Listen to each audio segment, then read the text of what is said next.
Buenas tardes, mi nombre es María Angélica Gómez, soy estudiante de la licenciatura de Ciencias Sociales en el módulo de Geografía. Voy a dar respuestas a 3 interrogantes hechos por nuestra docente referente a unas películas para análisis y otra una imagen. Me dirijo a responder la siguiente pregunta. ¿Cuáles son las preguntas que se planteó Ágora? ¿Por qué son importantes las respuestas a las que llegó la autora? Pues Ágora, además de ser una película interesante en el sentido social, cultural y religioso, pero lo estamos viendo, vamos a verlo desde el punto de vista geográficamente o de geografía, digamos, como materia. Cuenta digamos que la historia de esta protagonista Antóniga, que para la época, siendo mujer, se atrevió a mucho. Filósofa, educadora, docente, docente y más que todo investigativa, una docente investigativa que vivía haciéndose preguntas referentes sobre toda la teoría de Aristóteles. Ella se hacía una pregunta y decía, ¿qué pasaría si nos atreviéramos a hablar sobre el mundo transferencial y del espacio? Pero ella no se quedó en la pregunta, ella indagó, ella investigó, ella pensaba, analizaba, preguntaba, tenía en cuenta a los demás. Y en ese análisis cuestionaba mucho la teoría, no la cuestionaba, perdón, pero sí se basó en la teoría que hacía sobre el espacio el filósofo y astrónomo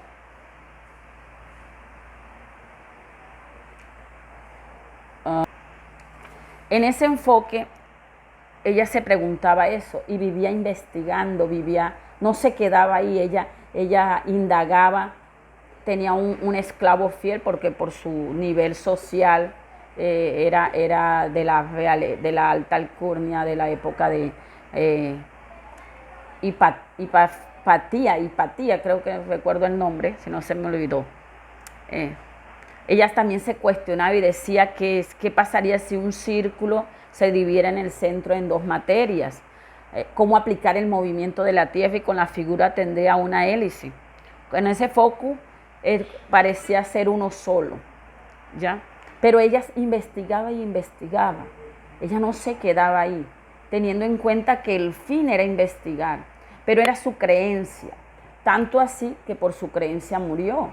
En una época donde estaban los judíos y los cristianos, en una época de uniendo la historia con geografía, era una época de decisiones y que manipulaban la historia y hacían ver la mujer como la hicieron ver a ella, que era una mujer que la hicieron pasar por bruja, por su conocimiento, ¿ya?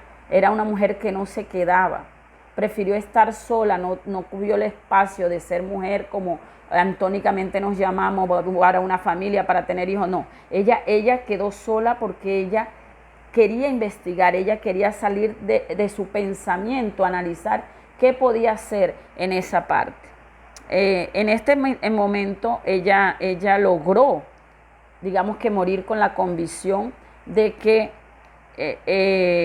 el movimiento podía ser una transferencia de espacio del Sol, como lo que llamamos hoy en día el sistema solar, viéndolo desde mi punto de vista y de mi punto de análisis.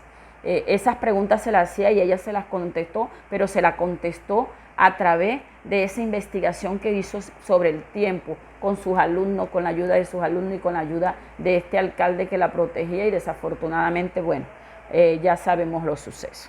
Esto en cuanto a Ágora y el triste final de una mujer súper inteligente y que fue para la historia, hace parte en la geografía de alguna forma. Ahora, en cuanto a la imagen que nos mostró, de la imagen donde estaba un hombre con un pergamino y pensaba que era circular el mundo y había un trono, el rey, pero el rey decía que era cuadrado y sus asesores, lo llamo yo asesores, pensaban que eran triangular el mar y los viajes y creían que era un loco por la vida. Yo lo relaciono con Cristóbal Colón, cuando lo creían loco. Y de hecho a todos estos pensadores, todas estas personas inteligentísimas de esa época llegaron a creer que eran locos. No les creían, valga la redundancia, por su creencia.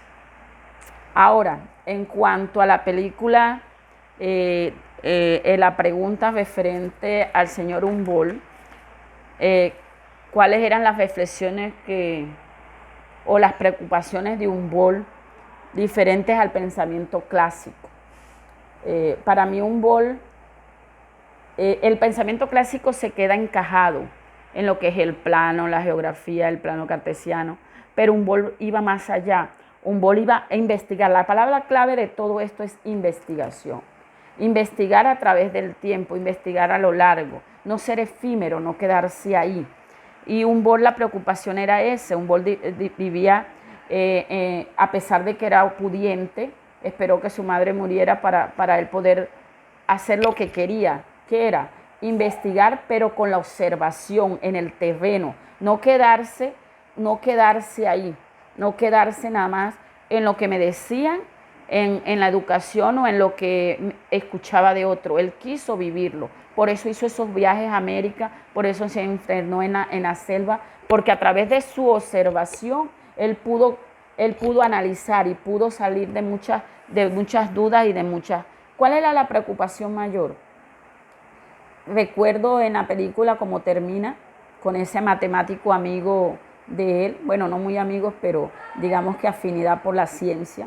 El matemático se encerraba en sí mismo y decía que debería estar solo, que esa era la clásica, digámoslo así, descubrirse a sí mismo y descubrir su investigación solo. Humboldt no, Humboldt quiso salir y hacer esas observaciones directas del terreno, demostrar el por qué el pensamiento debe ser investigativo en el espacio, en el campo, digámoslo así.